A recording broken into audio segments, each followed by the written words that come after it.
Now let us start the discussion on appeal before GST 80। ठीक है, GST appellate tribunal के पास अगर अपने को अपील फाइल करना होता है तो क्या प्रोसीजर है, क्या फॉर्म्स है, कब जा सकते हैं एंड सो ऑन। ओके, अब पहले तो मैं आपको बता दूं जीएसटी 80 में दो बेंचेस होती है, एक होता है national bench regional bench and दूसरा state bench area bench. Okay, तो अभी क्वेश्चन ये आता है कि हमको कौन से बेंच के पास जाना है।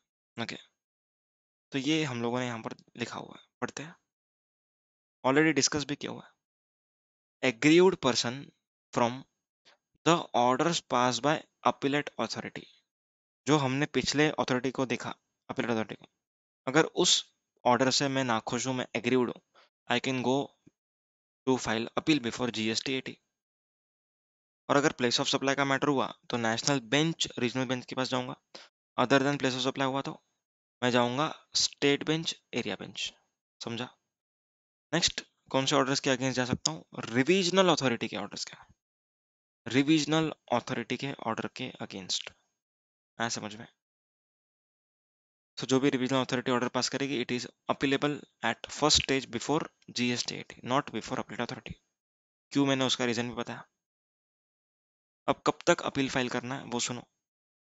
असेसी को फाइल करना है within 3 months from date of communication of decision of or order pass by appellate authority. Appellate authority का ऑर्डर जब भी मुझे कम्युनिकेट किया जाएगा, ठीक है, सर्विंग जब मुझे मिला, तब से लेकर के 3 महीने में I can appeal before GST 80। 3 months extension is possible, which is called as condonation of delay. समझा? 3 months plus 3 months। Next, department को कितना टाइम है फाइल करने के लिए? 6 months plus 3 months। Okay, from date of communication of such order और decision from appellate authority. क्या form में फाइल करेंगे? असेसी फाइल करेगा जीएसटी एपीएल 05 में, डिपार्टमेंट फाइल करेगा जीएसटी एपीएल 07 में। याद रखने की कोई जरूरत नहीं है। ओके, ये इंपॉर्टेंट कॉन्सेप्ट थोड़ा। Memorandum of cross objection, very important concept, ध्यान से सुनना नहीं तो नहीं समझेगा। मान के चलो कि आप डिपार्टमेंट हो, ओके, मैं असेसी हूँ, you are department, I am assessee.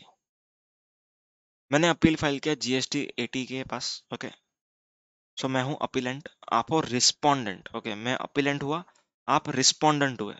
जो अपील फाइल करता है वो होता है अपीलेंट, एंड जो सामने वाला पार्टी होता है उसको अपन बोलते हैं respondent.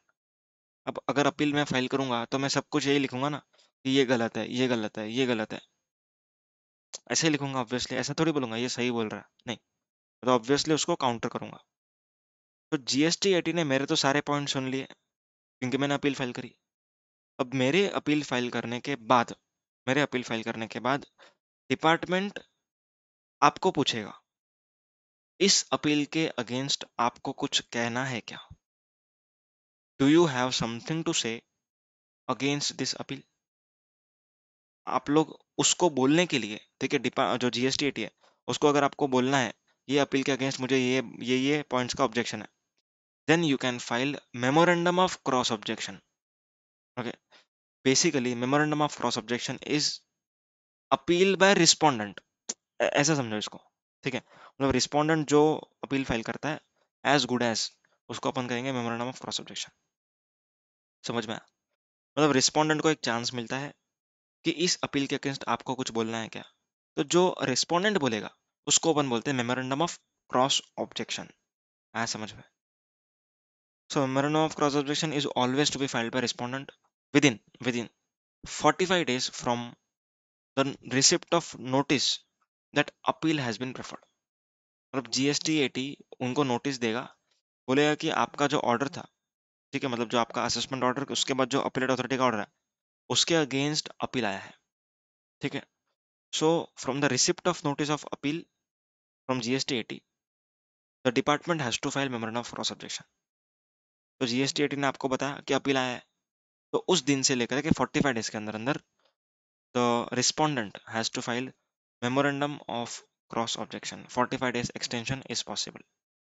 Okay, memorandum of cross objection shall be treated as appeal file by respondent. मैंने आप लोग को ऑलरेडी बताया। खाली डेज याद करना है। अभी इसमें मैं आपको याद नहीं करा सकता, आपको पढ़ पढ़ के याद करना पड़ेगा, मीनिंग खाली समझना है अपने को।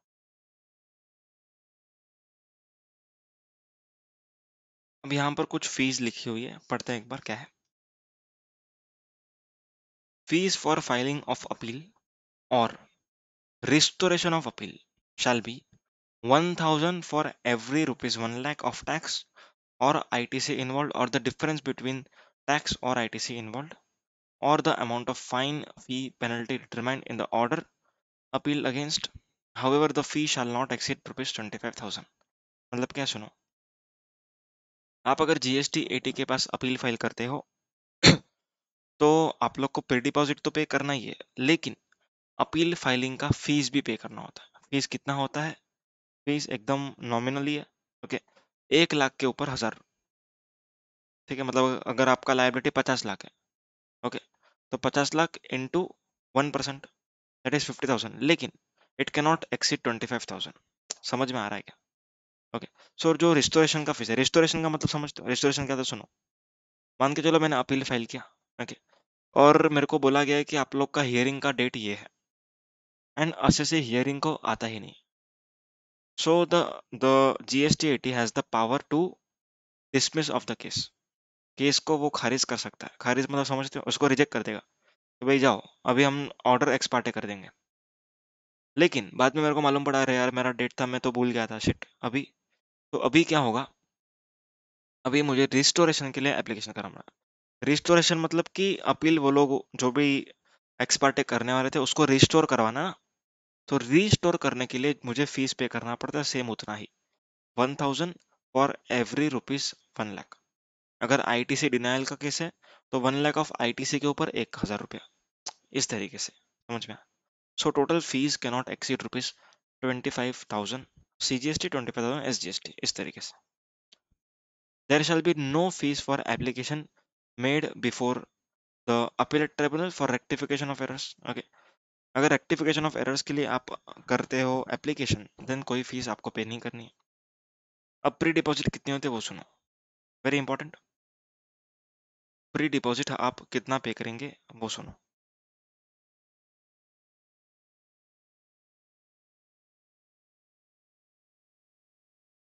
100% ऑफ एडमिटेड ड्यूस, चाहे वो टैक्स हो, इंटरेस्ट हो, फाइन, फी, पेनल्टी, कुछ भी हो, ओके, उसका आपको कितना पे करना है?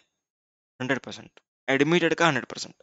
अब जितना आप एग्री करते हो उस वो तो पूरा पूरा भरना, ओके, वो तो पूरा पूरा भरना होगा, समझ में? एंड जो आप लोग एग्री नहीं करते उसका सिर्फ आपको 20% पे करना है टैक्स का। एडमिटेड टैक्स इंटरेस्ट पेनल्टी का 100%, okay, and 20% of disputed tax, okay. Interest जो भी डिस्प्यूटेड है उसका पे नहीं करना, पेनल्टी जो भी डिस्प्यूटेड है उसका पे नहीं करना। आ रहा है क्या समझ में? एकदम सिंपल था।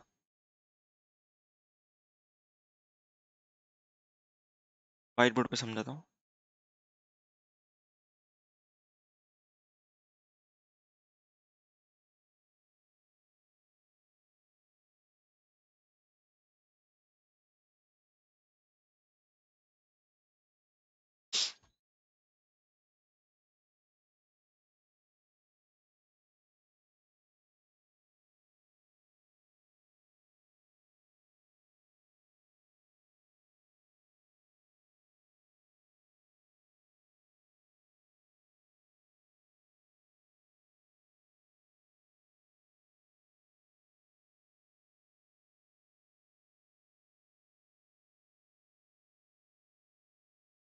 लोड ही नहीं हो रहा है, रुको एक सेकंड।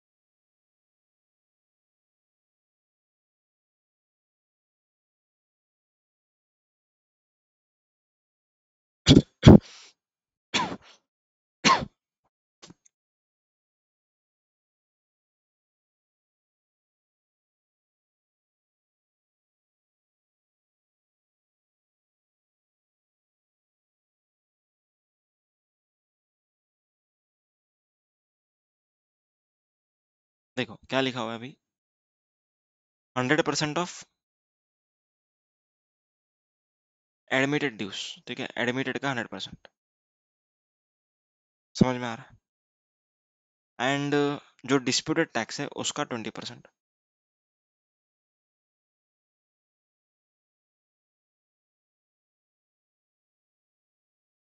ओके, तो मान के चलो कि अपीलेट अथॉरिटी का ऑर्डर आया, अपीलेट अथॉरिटी, ओके, उसमें उन्होंने टैक्स को डिटरमाइन किया, tax interest penalty, you know, 3 lakh, penalty 1 lakh, sorry interest 1 lakh and penalty 50,000, ठीक है। अभी मैं कितना एडमिट करता हूँ देखो, मैंने क्या एडमिट किया, अज्यूमिंग कि आई एडमिटेड से 1 lakh of tax, 20,000 of interest and से 5,000 ऑफ पेनल्टी, ये मैंने एडमिट किया। तो कितना डिस्प्यूटेड हुआ, disputed would be 2 lakh of tax, 80,000 of interest and 45,000 of penalty, ठीक है। इसके लिए मैं क्या कर रहा हूँ, जीएसटी के पास जा रहा हूँ, तो यहाँ पर मुझे कितना पे करना पड़ेगा वो इंपॉर्टेंट है। तो आंसर इज, एडमिट जितना आपने किया ना उतना पूरा ही भरना है, that is nothing but 1,25,000, 125,000 plus जो डिस्प्यूटेड है उसका सिर्फ टैक्स अमाउंट का 20%। ओके, सो कितना आएगा 40,000, 40 आएगा ना, तो कितना आता है टोटल, 1,65,000, इतना आप पे करो एंड अपील फाइल करो ट्राइब्यूनल के पास। आ रहा है समझ में, एकदम simple. And this should be in addition to what you have paid as pre deposit while filing appeal before appellate authority. Appellate authority के पास जितना प्री डिपॉजिट आपने दिया था उसको यहाँ से माइनस नहीं करना आपको। आप बोलोगे सर 1 लाख तो मैं प्री डिपॉजिट पहले ही दे चुका हूँ तो ये माइनस कर देता हूँ, नेट 65, नहीं, ये एडिशनल ही आपको देना पड़ेगा, this is additional to be paid, ये एडिशनल है। आया समझ में, जो वहां पर पे किया वो तो किया ही, यहाँ पर भी पे करना पड़ेगा। आया समझ में, इसके साथ साथ आपको जो फीस पे करना होता है वो तो पे करना ही पड़ेगा। Is that very clear? चलो आगे बढ़ते हैं।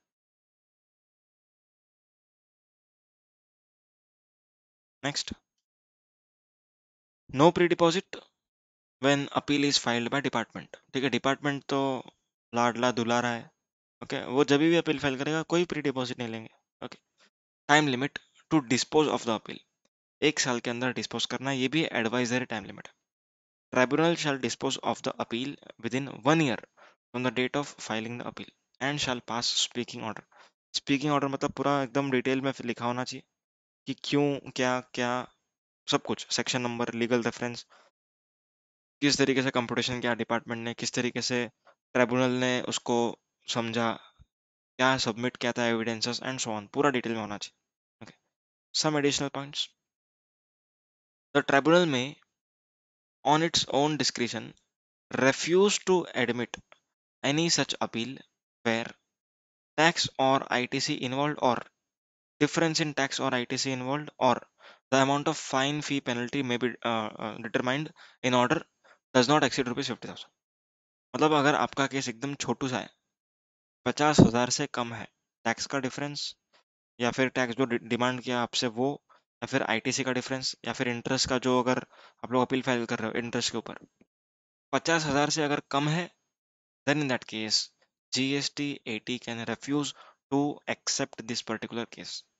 आया समझ में, GST 80 has the power to remand back the case to appellate authority, ठीक है, एंड एडजुडिकेटिंग अथॉरिटी, मतलब वो रिमांड बैक कर सकते हैं। रिमांड बैक मतलब कि वापस से दे देंगे केस, बोलेंगे कि आप लोगों ने ठीक से काम नहीं किया, ये लो वापस से करो, ऐसा बोल सकते हैं। जीएसटी किसको बोल सकता है, या तो अपील अथॉरिटी या फिर एडजुडिकेटिंग अथॉरिटी और रिवीजन अथॉरिटी, क्योंकि रिवीजन अथॉरिटी के भी तो केस आ सकते हैं ना। Can not give more than 3 adjournments, 3 postponement से ज्यादा नहीं देना है।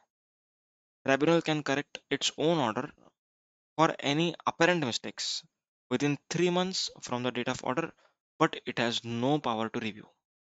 देखो, मिस्टेक को रेक्टिफाई करने का पावर है 3 months में from the date of order, लेकिन रिव्यू करने का पावर नहीं। रिव्यू करना मतलब कि आपका ओपिनियन आप खुद चेंज नहीं कर सकते, you can not change your view on the particular case. Okay, मान के चलो आपने बोला इंटरमीडियरी है एक्सपोर्ट ऑफ सर्विस, एंड बाद में आप लोग बोलते हो कि नहीं नहीं नहीं सुप्रीम कोर्ट का जजमेंट आ गया, अभी एक काम करते हैं, अभी अपन बोलते हैं कि नहीं नहीं ये इसके ऊपर टैक्स लगे, ऐसा नहीं कर सकते। Okay, you can not do so. अगर ऐसा हुआ है तो डिपार्टमेंट हाई कोर्ट में अपील फाइल करे on the basis of supreme court case law, लेकिन now tribunal cannot review its own order. समझ में? Next, high court and supreme court, इसमें तो कुछ है ही नहीं ज़्यादा आप लोग के सिलेबस में, वो पूरा कोड ऑफ सिविल प्रोसीजर में होता है। Appeal before high court, high court के पास कौन जा सकता है? आंसर इज जो जीएसटी एटी के स्टेट बेंच एरिया बेंच के ऑर्डर से एग्रीड है वो जा सकता है, provided it involves substantial question of law. समझ में आया?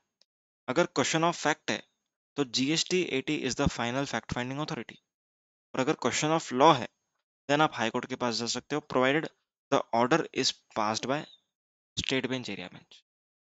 समझा? Orders passed by national bench और regional bench are appealed directly at supreme court, ये मैंने ऑलरेडी आप लोग को बताया हुआ है। For the question of fact GST AT is the final fact finding authority. ठीक है, अगर फैक्ट का क्वेश्चन है तो जीएसटी एटी फाइनल, लॉ का क्वेश्चन है तो हाई कोर्ट में आ सकते हो। अगर लॉ का क्वेश्चन है तो हाई कोर्ट में कितने टाइम में जाना है? जीएसटी एटी के ऑर्डर से 180 डेज के अंदर, मतलब communication of GST eighty order. मेरे को जीएसटी एटी का ऑर्डर जब भी मिला उधर से 180 दिन में जाना है। ठीक है, हाई कोर्ट को मतलब हाई कोर्ट के पास पावर है टू कंडोन द डिले, कितने से एक्सटेंड कर सकता है वो अपने सिलेबस में नहीं है, वो सीपीसी का पार्ट है। क्या फॉर्म में आपको अपील फाइल करना है? GST APL 08। अब इंपॉर्टेंट पॉइंट क्या सुनो, pre deposit of all tax dues, जितना भी ड्यूज जीएसटी एटी ने डिटरमाइन किया है वो पहले आप पूरा पे करो एज अ प्री डिपॉजिट, उसके बाद ही आप हाई कोर्ट में आ सकते हो अपील फाइल करना। समझ में आया? Very important relevant point. सारे के सारे टैक्स ड्यूज जो डिटरमाइन किए गए हैं by GST AT, first you pay it and then come to appeal. Okay. Otherwise, the inherent powers of High Court have to be invoked for obtaining a stay pending disposal of appeal. मतलब आप लोग को stay मिल सकता है। Okay, high court के पास powers है। कौन से फॉर्म में करना है? ठीक है, जीएसटी एपीएल 08 यहाँ पर अपन ने देखा, एंड कितने टाइम में अपील डिस्पोज ऑफ होगी? It is govern as per code of civil procedures, अपने को सिलेबस में नहीं है। देन सुप्रीम कोर्ट, अब सुप्रीम कोर्ट में कौन जा सकता है? जो जीएसटी एटी के नेशनल बेंच रीजनल बेंच के ऑर्डर से अग्रीड है वो जा सकता है, या फिर हाई कोर्ट का जो ऑर्डर होगा उसके अगेंस्ट जाना है, provided high court certifies it the case fit to be appealed before supreme court. अगर हाई कोर्ट ने सर्टिफाई किया कि भाई आप जा सकते हो तो जाओ, या फिर आप नेशनल बेंच रीजनल बेंच के ऑर्डर के अगेंस्ट तो जा ही सकते हो। ओके, कितने टाइम में जाना है, क्या करना है, वो सब कुछ कोड ऑफ सिविल प्रोसीजर्स में होगा, अपने सिलेबस में नहीं है। अपने सिलेबस में बस एक छोटी सी चीज़ है, सुप्रीम कोर्ट में जाने से पहले जितने भी हाई कोर्ट ने टैक्स के ड्यूज डिटरमाइन किए थे वो पे कर दो। अगर ऑलरेडी पेड है तो कुछ ज़रूरत नहीं है वापस पे करने की। अगर आपने समझो फॉर एग्जांपल हाई कोर्ट ने 10 लाख रुपए एक्स्ट्रा लायबिलिटी निकाला तो वो 10 लाख भी आपको पे करना पड़ेगा। अगर हाई कोर्ट ने कुछ एक्स्ट्रा नहीं निकाला, जो जीएसटी एटी का ऑर्डर था उसको ही अपहेल्ड किया, देन दैट केस आपको एक्स्ट्रा कुछ पे नहीं करना पड़ेगा, क्योंकि आपने पूरा का पूरा ड्यूज पे कर दिया है। Is that clear? So here we complete with appeals part. Appeal अपना पूरा खत्म हो जाता है। यहाँ पे थोड़ा सा पॉइंट से देख लेते हैं जीएसटी एटी के रिलेटेड। जीएसटीटी में क्या होता है? प्रेसिडेंट, ओके, सेंटर का एक प्रेसिडेंट होगा, नेशनल बेंच में प्रेसिडेंट एक होगा, एक टेक्निकल मेंबर होगा सेंटर का, रीजनल बेंच में जुडिशियल मेंबर एक होगा, एंड एक टेक्निकल मेंबर सेंटर का, एक टेक्निकल मेंबर स्टेट का। टेक्निकल मेंबर क्या करते हैं? वो बेसिकली ड्राफ्टिंग वगैरह करते हैं, लॉ को एनालाइज करते हैं। एंड जुडिशियल मेंबर, वो लोग भी ऑब्वियसली लॉ को करते हैं एनालाइज, लेकिन उनका जो एनालिसिस होता है वो कॉन्स्टिट्यूशन ऑफ इंडिया के प्रोविजंस के हिसाब से चलता है। मतलब लॉ सही बना है या नहीं वो ये लोग ढूंढेंगे। समझा? टेक्निकल मेंबर क्या करता है? जीएसटी एक्ट में किस तरीके से हम इसको मतलब प्रॉपरली समझ सकते हैं वो देखता है। एंड जुडिशियली मतलब फ्रॉम मैक्रो व्यू क्या ये लॉ सही बना हुआ है, इजंट इट अनजस्ट एनरिचमेंट? तो ये सारी चीजें जुडिशियल मेंबर्स चेक करते हैं, समझ में? Next, in case, sorry, in the absence of a member in any bench due to vacancy or otherwise, any appeal with the approval of president, as the case may be, the state president be heard by a member of two members, by bench of two members. मतलब अगर समझो कोई person absent है, okay, then अगर president approve करता है तो कोई भी दो मेंबर्स, बेंच के कोई भी दो मेंबर्स अटेंड कर सकते हैं, ओके। लेकिन अगर आपका केस एकदम ही छोटा है, दैट इज 5 लाख का टैक्स का डिफरेंस है, आईटीसी का डिफरेंस है, फाइन फी पेनल्टी 5 लाख तक है, then in that case single member of a bench can also hear this case only with the approval, okay, consisting of single member. समझ में आया?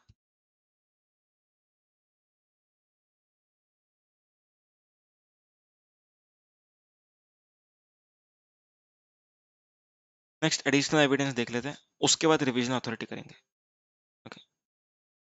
पहले करेंगे अपन additional evidence, then authorise representative, and then we will move on to the revisional authority. Is that clear? चलो,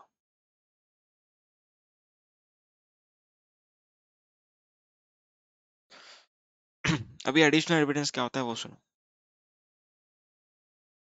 आपने adjudicating authority के पास example 10 invoices दिए, ओके। अभी उन 10 इनवॉइसेस को ध्यान में रखते हुए एडजुडिकेटिंग अथॉरिटी ने ऑर्डर पास किया, ओके। क्या पास किया? ऑर्डर पास किया।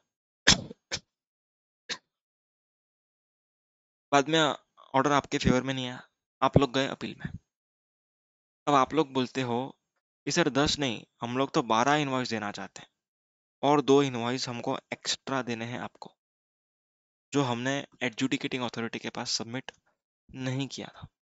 तो क्या 2 additional evidences appellate authority accept करेगा जो आपने एडजुडिकेटिंग अथॉरिटी के पास सबमिट नहीं किया? क्या करेगा या नहीं करेगा? ध्यान से सोचो।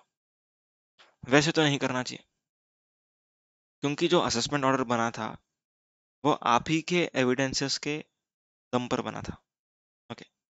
अब आप और एडिशनल एविडेंस दोगे, ठीक है, तो गलत होएगा। तो असेसमेंट ऑर्डर में इतना जो मेहनत किया डिपार्टमेंट ने, एडजुडिकेटिंग अथॉरिटी ने, ये तो वेस्ट हो जाएगा ना।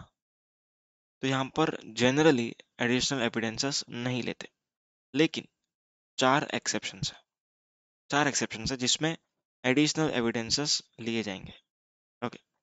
ये एक्सेप्शंस का बेसिक पर्पस क्या है? जो लोअर अथॉरिटी थी उसने एविडेंसेस एक्सेप्ट नहीं किए, the lower authority refused to accept the additional evidences or other evidences which the appellant was submitting.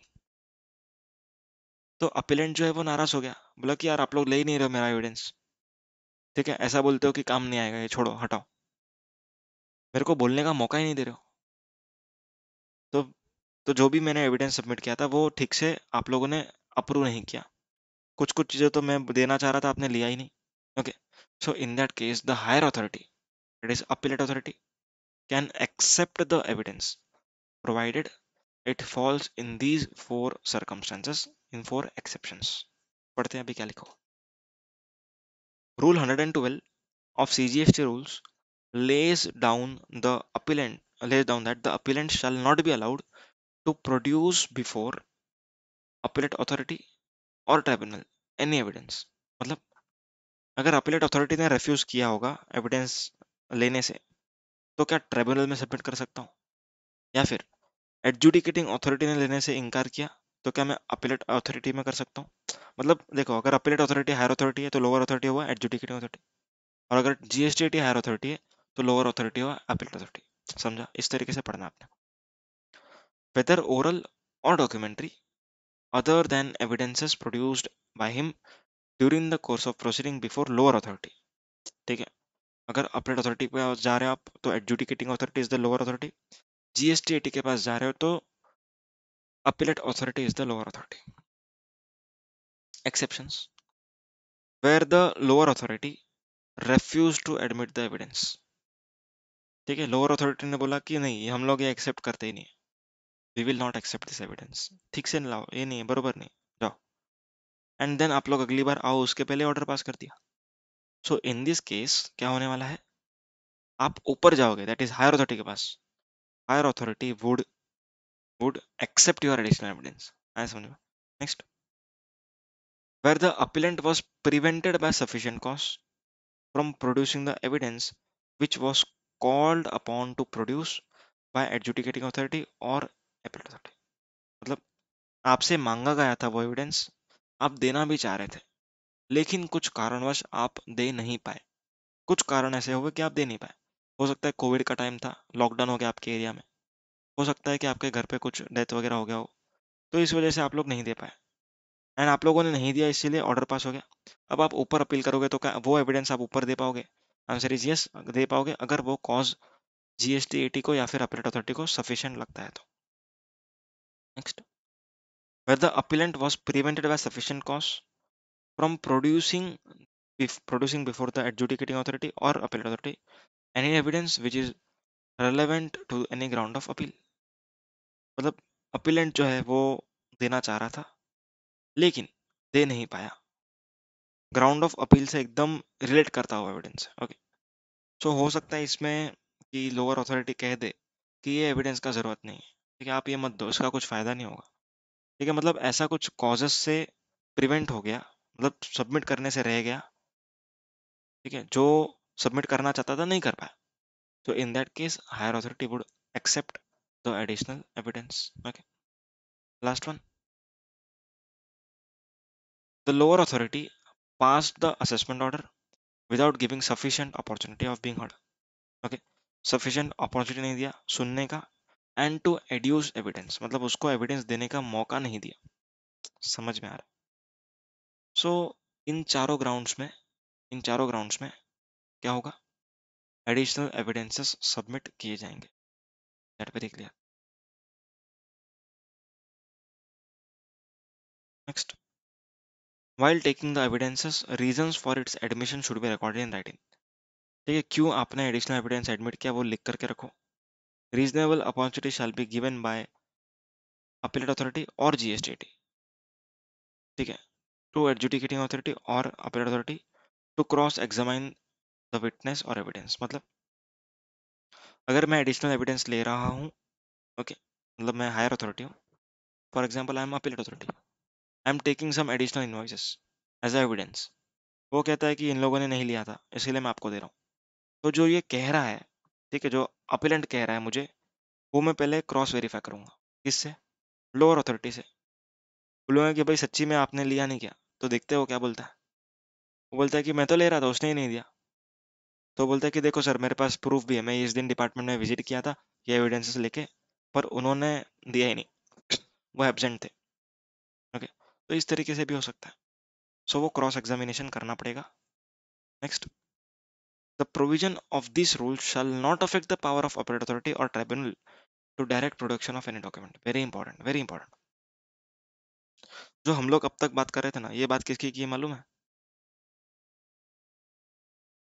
जो अपीलेंट है उसको सबमिट करना था लोअर अथॉरिटी में पर कर नहीं पाया।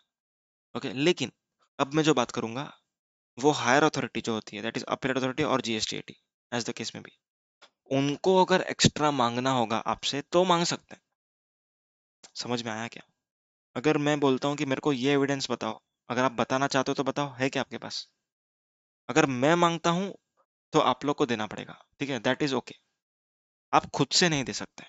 If I demand then you can give it to me, otherwise if this four condition that is exceptions are fulfilled, any of this exception, then आप लोग दे सकते हैं, समझ में। सो अगर हायर अथॉरिटी मंगवाना चाहती है तो मंगवा सकती है, इसमें क्या। नेक्स्ट बात करते हैं ऑथोराइज रिप्रेजेंटेटिव की।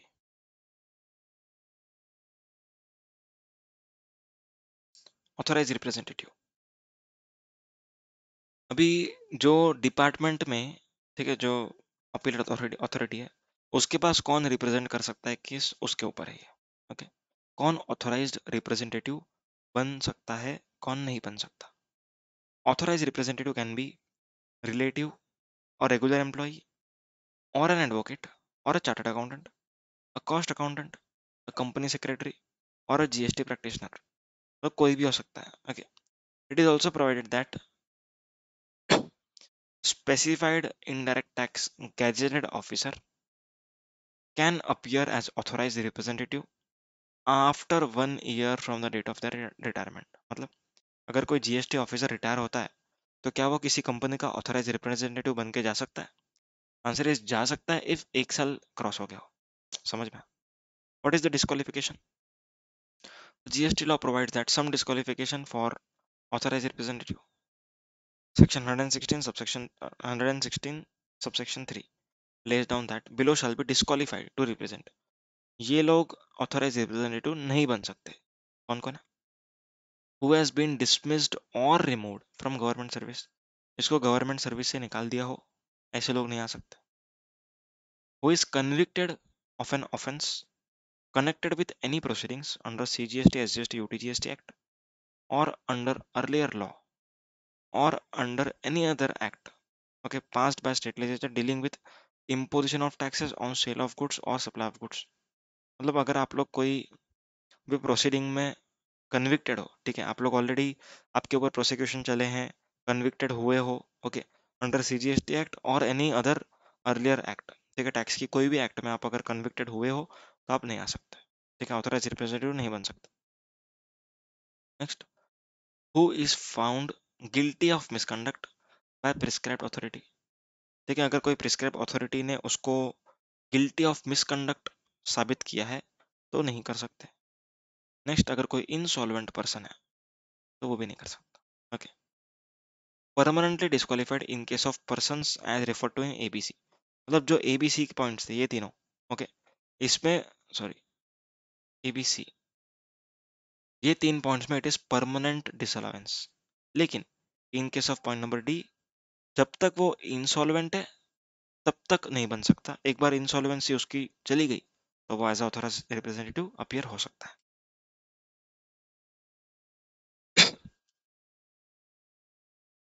अब अपना बचा है revisional authority and section 120। Okay, चलो वो भी अपन देख लेते हैं इसी वीडियो में, खत्म हो जाएगा जल्दी।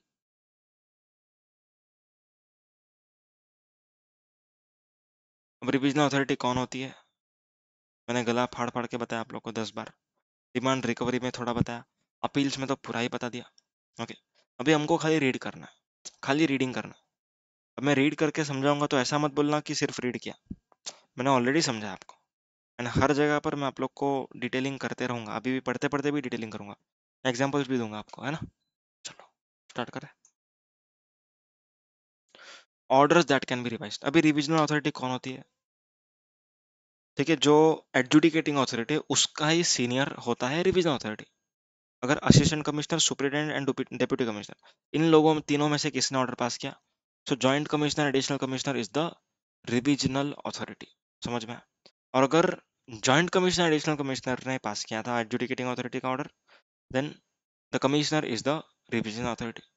रिविजनल अथॉरिटी बेसिकली करता क्या है, जो एडजुडिकेटिंग अथॉरिटी ऑर्डर पास करता है उसको रिवाइज कर देता है, रिवाइज कर देता है मतलब एकदम उसको खारिज करता है, अपना ही नया ऑर्डर पास करता है। उस ऑर्डर के अगेंस्ट असेसी अपील फाइल कर सकता है directly before GST 80, not appeal authority. याद रहेगा? ओके। नेक्स्ट, चलो अभी रीड करते हैं। दोज डिसीजंस और orders passed by any officer subordinate to him is erroneous insofar as it is prejudicial to the interest of revenue or illegal or improper or has not taken into account certain material facts। Okay, अगर आपने material facts को लिए बिना ही order pass किया है, आप adjudicating authority हो, आपने बिना फैक्ट्स के लिए ऑर्डर पास किया, देन इन दैट केस क्या होगा, क्या हो जाएगा, जो भी ऑर्डर आपने पास किया उसको रिवाइज किया जाएगा। आया समझ में? Revision authority, who is revision authority, ये मैंने ऑलरेडी बताया आपको, ये मैं डिस्कस नहीं कर रहा हूँ, आप और कंफ्यूज हो गए, वापस वापस नहीं। Next, orders that can be revise, it is very important, ये डिस्कस नहीं किया, पढ़ते हैं, एनालाइज करते हैं। यहाँ पर 5 पॉइंट है, कौन से 5 पॉइंट है? 1, 2, 3, 4, 5। Okay, non appealable orders under section 121। Okay, section 121 में कुछ ऐसे ऑर्डर्स लिखे हुए हैं जिसके अगेंस्ट असेसी अपील फाइल नहीं कर सकता। ओके, अगर असेसी अपील फाइल कर ही नहीं सकता तो जो ऑर्डर्स होते हैं वो उनको रिवाइज नहीं करना आपको। You can not revise the orders which can not be appealed by assessee. Okay, कौन से ऐसे ऑर्डर्स है जिसमें असेसी अपील नहीं कर सकता? सेक्शन 121 शॉर्ट नोट के लिए very very very important. Okay, अब ये पॉइंट कैसे अराइव किया है वो देखो। ये जो सेक्शन है सेक्शन 121 सॉरी 108, वो स्टार्ट कैसे होता है? सब्जेक्ट टू सेक्शन 121, मतलब सेक्शन 121 जो लिखा हुआ है उसमें ये सेक्शन काम नहीं आएगा। That is when section 121 is applicable, orders cannot be revised, and when section 121 is applicable, that is when assessee cannot file appeal, appellant cannot file appeal। कौन से केसेस में अपील फाइल नहीं कर सकते वो देखते हैं। Transfer of proceedings from one officer to other officer. मेरा प्रोसीडिंग चालू है एक ऑफिसर के पास, ओके, उसका ट्रांसफर हो गया। अभी वो जो प्रोसीडिंग्स है वो किसी और को ट्रांसफर हो जाएगा, तो जो ऑर्डर होगा कि भैया मैं आपका प्रोसीडिंग इसको ट्रांसफर कर रहा हूँ, उसके अगेंस्ट में अपील फाइल नहीं कर सकता। ओके, तो ऐसे में आप रिवाइज भी नहीं कर सकते। Next, seizure retention of books of accounts register and documents. ठीक है, अगर सीजर का ऑर्डर है कि हम आपका books of account documents other things seize कर रहे हैं, देन इन सच केस जो ऑर्डर पास हुआ है उसको आप रिवाइज नहीं कर सकते, क्योंकि उसके अगेंस्ट अपील ही फाइल नहीं हो सकता। ठीक है, so assessee can not file appeal against seizure order. ठीक है, retention of books of accounts register of documents, ये जो ऑर्डर होगा सीजर का उसके अगेंस्ट असेसी अपील फाइल नहीं कर सकता, एंड सिंस अपील फाइल नहीं कर सकता रिविजन अथॉरिटी रिवाइज भी नहीं कर सकती। Next, order sanctioning prosecution under the act. अगर आप प्रोसिक्यूशन के लिए लायबल हो गए हो, दैट इज आपने 2-2 करोड़ के ऑफेंस किए, आपको इम्प्रिजनमेंट है, सेक्शन 132 के ऑफेंसेस है। ओके, सो प्रोसिक्यूशन में अगर आप लोग जाते हो एंड प्रोसिक्यूशन के लिए कोई ऑफिसर ने ऑर्डर पास किया, उसके अगेंस्ट आप लोग अपील फाइल नहीं कर सकते। आप अपील नहीं कर सकते, इसीलिए ऑर्डर भी रिवाइज नहीं हो सकता। इंस्टॉलमेंट फैसिलिटी, ओके, सेक्शन 80 याद है अपन ने देखा डिमांड रिकवरी में। सो अगर इंस्टॉलमेंट फैसिलिटी का ऑर्डर है, ओके, इंस्टॉलमेंट फैसिलिटी का ऑर्डर, उसके अगेंस्ट आप अपील नहीं कर सकते कि आपको कम इंस्टॉलमेंट मिला, ओके, आपको ठीक से इंस्टॉलमेंट नहीं दिया, आप अपील फाइल कर ही नहीं सकते। तो आप जब अपील फाइल कर ही नहीं सकते, revision is not possible of that particular order. Clear है? चलो, तो ये हो गया एकदम सिंपल। Point number 2, 3, 4, 5 are the part of section 108 subsection 2। Okay, जो ये हमने सीखा ये 108(2) का पार्ट नहीं था, ये 108(1) का जो एक लाइन था उसका एनालिसिस था। ओके, अब पढ़ते हैं, अब सब इंपॉर्टेंट है। An order against which an appeal is filed before appellate authority और ट्रिब्यूनल और हाई कोर्ट सुप्रीम कोर्ट। मतलब क्या? ऐसा ऑर्डर जिसके अगेंस्ट अपीलेट अथॉरिटी में ऑलरेडी हम जा चुके हैं।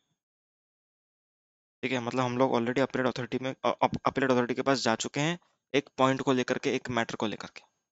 Okay, then in that case then in that case revision authority cannot exercise power on that particular point। एक एग्जांपल देता हूँ।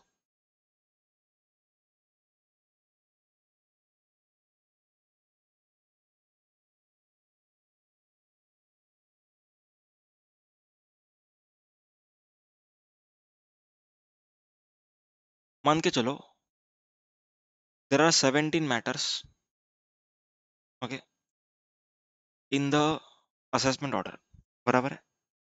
अब ये 17 मैटर्स में से जो 12 मैटर्स है, ये जो मैटर्स है 12 मैटर्स वो मेरे फेवर में, एंड जो 5 मैटर है, ओके, ये मेरे अगेंस्ट है। मैं एसएससी हूँ, मेरे अगेंस्ट है, तो मैं इन मैटर्स के लिए अपील फाइल करूंगा, यस और no? I will prefer appeal for this matters, yes और नो? इन मैटर्स के लिए मैं अपील फाइल नहीं करूंगा, आई वोंट फाइल अपील। तो यहाँ पर प्रोविजन क्या सुनना, जो मैटर्स अपील में जा चुके हैं उन मैटर्स का रिवीजन पॉसिबल नहीं। Okay, the matters which are not raised and decided in appeal. ठीक है, ये जो मैटर्स है ये नॉट रेज्ड मतलब मैंने अपील फाइल ही नहीं की, not raised nor decided in appeal, okay, in matters के अगेंस्ट रिविजन इज पॉसिबल। आया समझ में? सो जो मैटर अपील में गई नहीं है, इट इज रेज ही नहीं किया, या फिर मतलब सॉरी, या फिर नहीं, एंड अपील ने उसको डिसाइड ही नहीं किया, अगर ये दोनों कंडीशन फुलफिल होती हैं, then revision can take place for this particular 12 matters. समझा? आगे बढ़ते हैं। वही लिखा है यहाँ पर प्रोवाइजो में। ठीक है, third point, period of 6 months has not expired or more than 3 years have been expired after passing the order or decision sought to be revised। मतलब एग्जांपल लेता हूँ।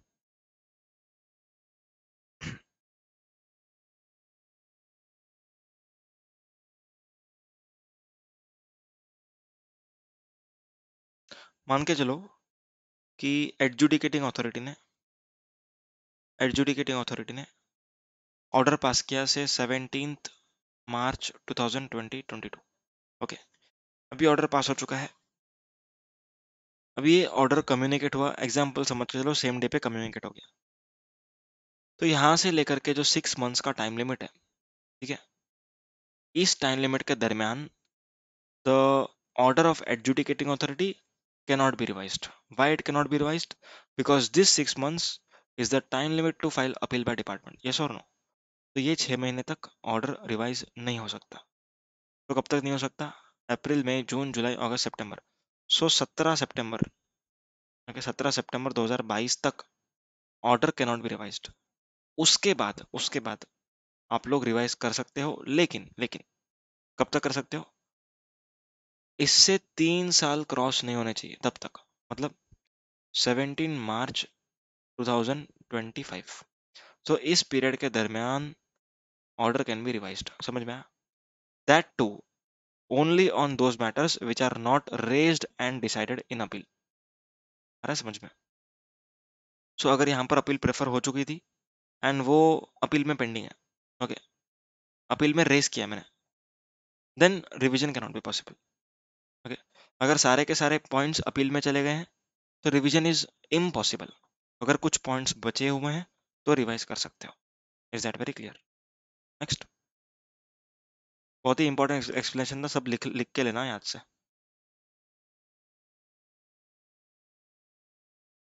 The order has already been taken for revision at an earlier stage. Here we are talking about the original adjudicating authority's order which has already been taken for revision. अगर आपने already order को revision के लिए ले लिया है, okay, तो उस ऑर्डर का वापस से रिवीजन नहीं हो सकता। मतलब मान के चलो कि आपने एडजुडिकेटिंग अथॉरिटी को रिवाइज किया, ओके, अभी वही ऑर्डर को वापस से रिवीजन के लिए हम नहीं लेंगे। एक एक ऑर्डर एक ही बार रिवाइज हो सकता है। समझ में? Next point, the order sought to be revised is the revisional order in its first place। मतलब अगर रिविजनल अथॉरिटी ने ऑर्डर पास किया तो रिविजनल अथॉरिटी खुद का ही ऑर्डर रिवाइज नहीं कर सकता। समझा? सो एडजुडिकेटिंग अथॉरिटी का जो ऑर्डर होगा वो भी एक ही बार रिवाइज हो सकता है, एंड खुद का ऑर्डर तो रिवाइज हो ही नहीं सकता। Is that clear? सो इतने सारे पॉइंट्स हैं जहां पर revision is not possible. Okay, next, time limit to pass the revised order. अगर आप लोग रिवीजन करना चाहते हो तो कितने टाइम में आपको ऑर्डर पास करना होगा? कौन सा ऑर्डर? Revisional order.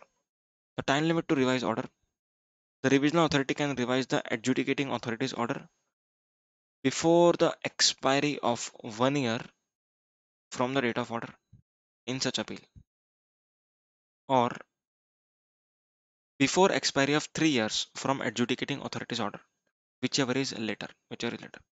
ठीक है, ऐसे ही नहीं समझ में आएगा, इसका एग्जाम्पल लेना ही पड़ेगा। सुनो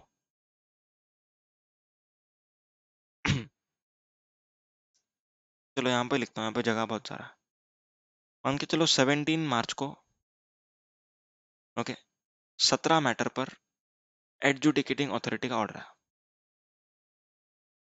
क्लियर? एडजुडिकेटिंग अथॉरिटी का ऑर्डर है। 12 मैटर मेरे फेवर में, 5 मैटर मेरे अगेंस्ट। Is that clear? अब यहाँ पर जो मेरे फेवर में है, ऑब्वियसली मैं यहाँ पर अपील में रेज नहीं करूंगा, सो अपीलेट अथॉरिटी डिसाइड भी नहीं करेगा। सो इन 12 मैटर्स को लेकर के रिवीजन हो सकता है, जैसे 6 महीने का टाइम लिमिट अगर हो चुका है तो इट इज नथिंग बट 17 सितंबर के बाद रिवाइज हो सकता है। ओके, तो मैं 17 अक्टूबर को लेता हूँ रिवीजन के लिए, रिवीजन अथॉरिटी ने लिया 17 अक्टूबर को। ओके, अब कब तक ये रिवीजनल अथॉरिटी अपना ऑर्डर पास करेगा वो सुनना है अपने को, है ना। चलो, before expiry of 1 year from the date of order in such appeal. ठीक है, जो भी आपका अपीलेट अथॉरिटी का ऑर्डर आएगा उससे लेकर के 1 साल में। ठीक है, जो मैं यहाँ पर 5 मैटर अगेंस्ट है ना, तो इधर मैं अपील में गया रहूंगा। ओके, यहाँ पर मैं अपील में गया रहूंगा, तो ये अपील का जो ऑर्डर है उधर से 1 ईयर, उधर से 1 ईयर। ओके, अपील अथॉरिटी का जो भी ऑर्डर अपने पास आएगा उधर से 1 ईयर प्लस, सॉरी 1 ईयर और 3 years from original order, original adjudication order whichever is later. मतलब ओरिजिनल ऑर्डर क्या था, 17 मार्च 2022 एग्जाम्पल। सो इधर से 3 साल, सो 17 March 2025 which ever is letter तक मैं इन 12 मैटर्स का रिवीजन कर सकता हूँ। आया समझ में। मतलब अगर समझो अपीलेट अथॉरिटी बहुत टाइम लगाती है, 1 साल उसको बोला था, लगा दिया 4 साल, तो अपना जो ऊपर वाला पॉइंट है वो बढ़ जाएगा ना। ठीक है, जो अपील अपील से अपने को ऑर्डर आएगा उधर से 4 साल लेंगे। सॉरी, रुको 1 सेकंड, आपको ना व्हाइट बोर्ड पे बताओ, यहाँ पर बहुत जगह मैस हो गया। अपना ही केस लेते हैं, सेम सेम केस, ऑटोमेटिकली ऊपर वाला हायर आएगा, बता रहा हूँ। 17 मार्च 2022। ओके, इस दिन को एडजुडिकेटिंग अथॉरिटी ने पास किया ऑर्डर। ठीक है, it can be revise from after 17 September, yes और फॉर 12 मैटर्स, क्योंकि 5 मैटर तो अपील में गए। ओके, अब ये 5 मैटर जो है अपील से आते हैं अज्यूमिंग 4 साल के बाद। ठीक है, मतलब एडवाइजरी टाइम लिमिट 1 साल था डिस्पोज करने का, लेकिन अपीलेट अथॉरिटी ने डिस्पोज किया ही नहीं, बहुत टाइम लगा दिया। तो यहाँ पर अज्यूमिंग 15 दिसंबर 2026 को अपीलेट अथॉरिटी का ऑर्डर है। ओके, तो यहाँ से 1 ईयर अपने को लेना है, that is nothing but 15 December 2027 और 3 years from this date, that is nothing but 17 March 2025। Okay, so this date or this date whichever is later it will come to this date। समझ में आया। तो यहाँ तक ये 12 मैटर्स रिवाइज हो सकते हैं। आया समझ में अच्छे से, इसको लिख के लेना। ये खिचड़ी को इधर से डिलीट कर देना। I want specious. Okay, done हो गया। Next, the time span lost between, the time span lost between the date of decision of appellate tribunal and high court shall be excluded, high court and supreme court shall be excluded। Okay, मतलब क्या, सुनो, जो 3 साल का time limit है यहाँ पर, जो 3 साल का टाइम लिमिट है, ये 3 साल में से क्या क्या अपने को एक्सक्लूड करना है। ओके, सो मान के चलो रिविजनल अथॉरिटी जो है वो रुकी थी रिवीजन करने के लिए। क्यों रुकी थी, क्योंकि same matter was pending at the higher authority. Okay, GST AT में पेंडिंग पड़ा था, हाई कोर्ट में पेंडिंग पड़ा था। Okay, so high court and GST AT, ये जो मैटर था, जो high court and GST AT में जितना टाइम पेंडिंग था, ओके, जीएसटी एटी के ऑर्डर से लेकर के हाई कोर्ट के ऑर्डर तक, अगर सेम कोई मैटर दूसरे केस में चालू है या इस केस में चालू है, तो obviously revisional authority will wait until the outcome comes. Okay, outcome आने तक रुकना पड़ेगा उसको। सो जो टाइम उसका लॉस्ट हो रहा है वहां पर, okay, for date of decision of appellate authority, appellate tribunal and high court, और high court and supreme court, उस टाइम को हम 3 साल के टाइम लिमिट से एक्सक्लूड करेंगे। मतलब बेसिकली हम यहाँ पर ऐड करेंगे।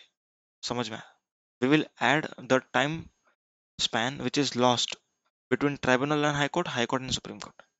क्लियर है, shall be excluded, even the stay period shall be excluded, जो भी स्टे पीरियड आपको मिलता है उसको भी अपने को एक्सक्लूड करना है। ओके, जैसे अपन ने सेक्शन 75 में देखा था, उसी तरीके से स्टे पीरियड को अपने को एक्सक्लूड करना है in this 3 years time limit. So here we complete with revision authority. यहाँ पर कुछ एक छोटा सा पॉइंट है,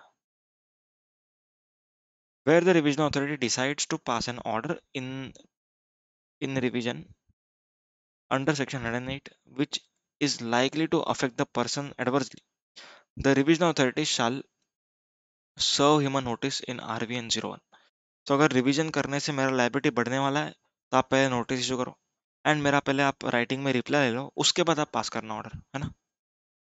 एंड जो भी आप ऑर्डर पास करोगे उसका समरी ऑर्डर भी आपको इशू करना पड़ेगा इन GST APL 04, एंड फाइनल आपको ऑर्डर जितना भी अमाउंट है वो बताना पड़ेगा।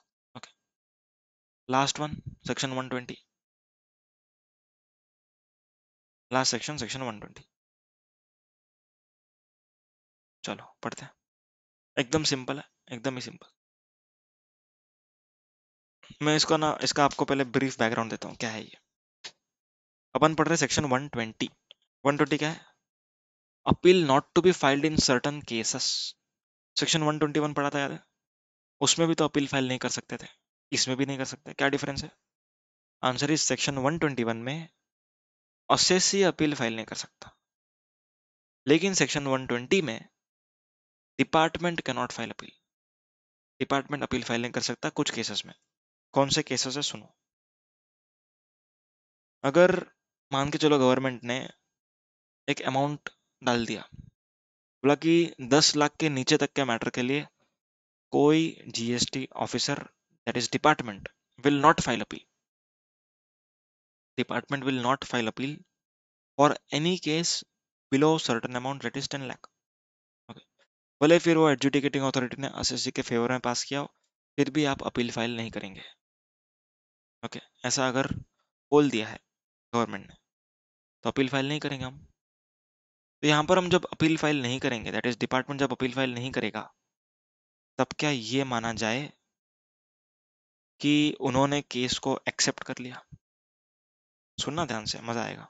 एक एग्जांपल लेता हूँ, चलो let me take one example. यहाँ पर बहुत जगह है, अभी मैं खिचड़ी नहीं करूंगा, अच्छे से बताऊंगा। चलो, अज्यूमिंग मिस्टर ए का केस है एंड एक है मिस्टर बी का केस, एंड गवर्नमेंट ने एक लिमिट स्पेसिफाई किया है कि अगर 10 लाख से नीचे तक का है, so no appeal will be preferred by any officer that is department. So adjudicating authority ने क्या किया? 5 लाख का केस था मिस्टर ए का, इंटरमीडिएरी का example, in the favour of A, in the favour of A pass कर दिया, in the favour of A. Clear? अब जब ए के फेवर में पास किया है तो डिपार्टमेंट तो नाराज होगा कि नहीं होगा? होगा ही ना। क्या कर रहा है मेरा छोटा अथॉरिटी, इसके फेवर में पास कर दिया।